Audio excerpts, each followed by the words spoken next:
Metade do Brasil depende do governo para sobreviver. Esse não é apenas um dado frio de uma planilha oficial. É a realidade concreta de milhões de pessoas que todos os meses só conseguem colocar comida na mesa porque recebem algum tipo de benefício social.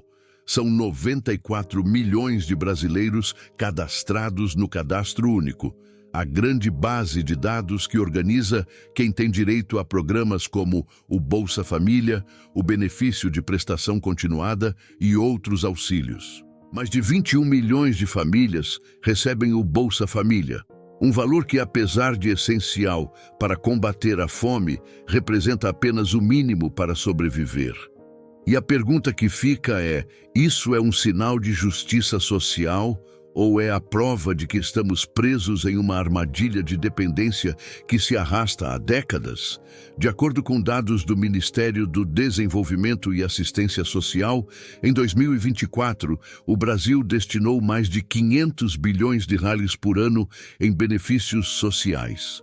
Para se ter uma ideia, esse valor é equivalente a quase tudo o que o país gasta em educação ou saúde.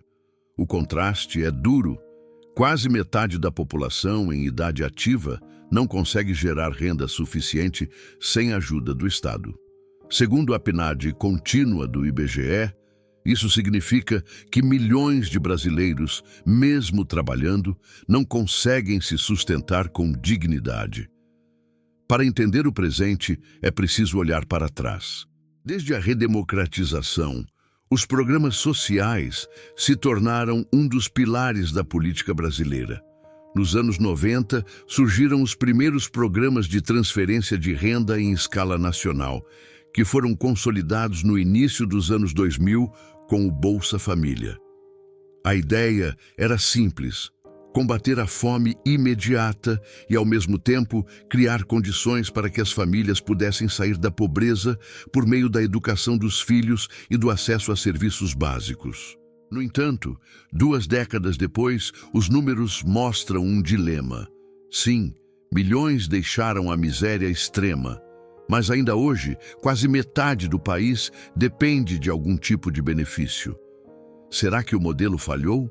Ou será que o problema está além dele, enraizado na desigualdade histórica, na concentração de renda e nas oportunidades desiguais entre regiões do Brasil? Manter esse sistema custa caro. Segundo o Tesouro Nacional, os gastos ultrapassam 500 bilhões de reais ao ano. Esse valor representa uma fatia significativa do orçamento federal. Em comparação, os investimentos em infraestrutura, ciência e tecnologia são muito menores. Isso levanta uma questão delicada. Até que ponto o Brasil pode sustentar esse nível de gasto sem comprometer sua capacidade de investir no futuro? Além disso, existe o risco de armadilha de dependência.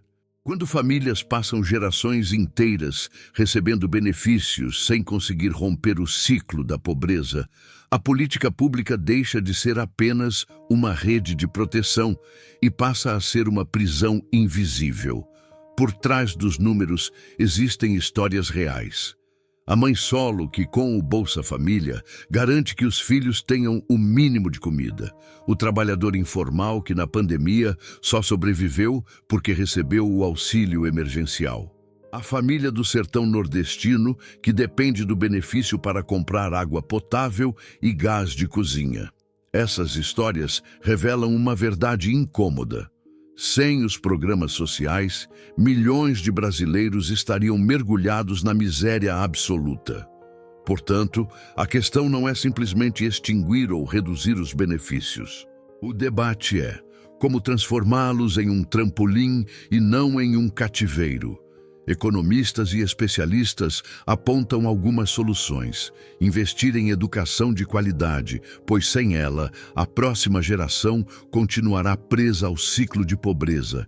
Estimular a formalização do trabalho, já que quase metade dos trabalhadores é informal, sem carteira assinada, sem direitos e com baixa renda.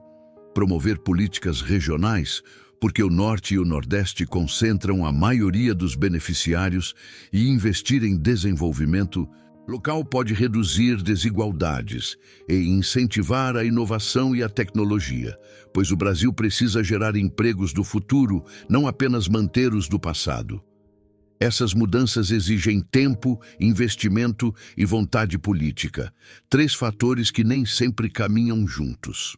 Quase metade do Brasil depende do governo para sobreviver. Esse dado pode ser visto como uma vitória da justiça social. Afinal, é graças ao apoio estatal que milhões não passam fome. Mas também pode ser interpretado como um sinal de fraqueza estrutural. Uma nação incapaz de gerar oportunidades suficientes para que seus cidadãos prosperem sem precisar de ajuda permanente. A verdade é que talvez seja as duas coisas ao mesmo tempo. E o grande desafio do Brasil não é escolher entre assistência e independência, mas encontrar um equilíbrio em que os programas sociais sejam ponte para a cidadania plena e não um destino inevitável. E você, o que acha? O Brasil está construindo justiça social ou preso em uma armadilha de dependência?